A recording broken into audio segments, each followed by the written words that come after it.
All right, let's dive into a problem that I swear trips up just about everyone at some point. Mismatched sensors and controllers. You know the deal. You've got an NPN sensor, but your PLC or controller needs a PNP input. If you've ever been stuck trying to get these two to talk to each other, well, this one's for you. We're going to walk through the practical solutions step by step. You know that feeling, right? It is one of the most frustrating moments in automation. You've checked your power supply, you've double-checked all the connections, everything looks perfect, but that little input light on the controller just refuses to turn on. More often than not, you're dealing with a fundamental incompatibility between how your sensor talks and how your controller listens. So the heart of the problem really comes down to one thing: syncing versus sourcing. See, an NPN sensor is what we call a syncing device. When it triggers, it connects its output to ground, to 0 volts. But a PNP input is a sourcing input. It's waiting to see a positive voltage before it'll turn on. Your NPN sensor just can't give it that positive signal it's looking for. They're basically speaking two completely different electrical languages. But hey, don't worry, you're not stuck. There are actually 4 really common ways to solve this. Think of them like 4 different tools in your toolbox, and each one has its own job, its own strengths, and yeah, its own weaknesses. We're going to break down every single one so you know exactly which tool to grab for the job. First up, we've got the old classic, the electromechanical relay.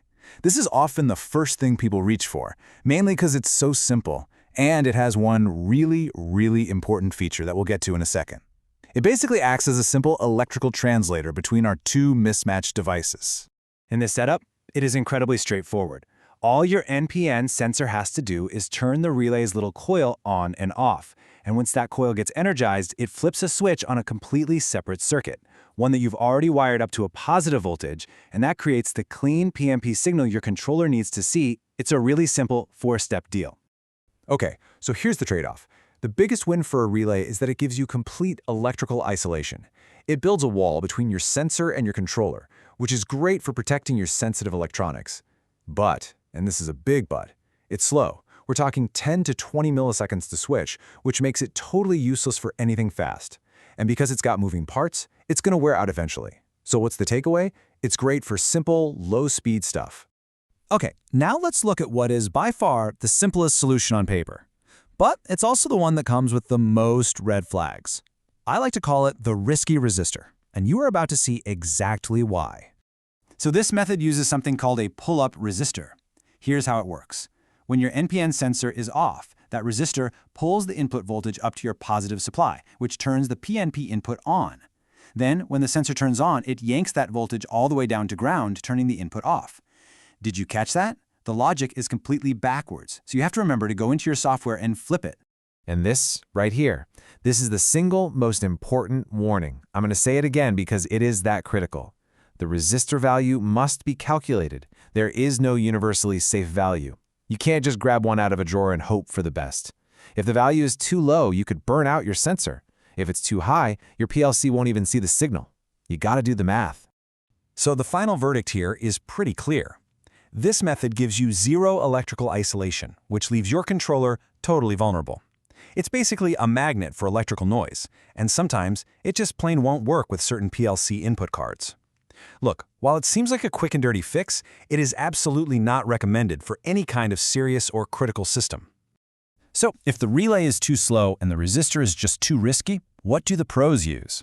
Well, that brings us to our solid-state solutions, the transistor and the optocoupler. These are faster, way more reliable, and they are built for the tough jobs. The transistor interface is a fantastic middle ground. It's way faster than a mechanical relay and a whole lot more stable than just using a resistor. It gives you a really nice balance of performance. The only catch? It does take a little more design work up front. You have to pick the right components and make sure the circuit is set up to operate in its sweet spot. And now for the undisputed champion of industrial environments, the optocoupler. Oh man, this little device is amazing. It actually uses a tiny beam of light on the inside to send the signal, which means you get complete electrical isolation, just like a relay. But since there are no moving parts, it's incredibly reliable and so much faster. This is the solution that really gives you the best of all worlds. Okay, so we've covered all 4 methods. How in the world do you choose? Let's put them all side by side in a final head-to-head comparison to make this decision crystal clear. This table just sums it all up perfectly, doesn't it? If you need that isolation but speed really isn't a big deal, the relay is your simple choice. If you're in a real bind and it's not a critical system, the resistor might work, but you absolutely have to do the calculation.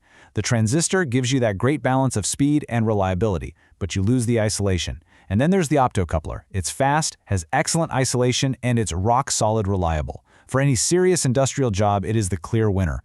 And hey, you don't just have to take my word for it. The source material says it loud and clear. Optocouplers are the preferred solution in industrial applications requiring isolation, robustness, and consistent performance. The bottom line is, when you're in doubt, this is your safest, most professional choice. So there you have it, 4 totally different ways to bridge that gap between NPN and PNP. You are now equipped to not only figure out what the problem is, but more importantly, to choose the right tool for the job. The only question left is, what are you going to go fix your build next? Happy wiring!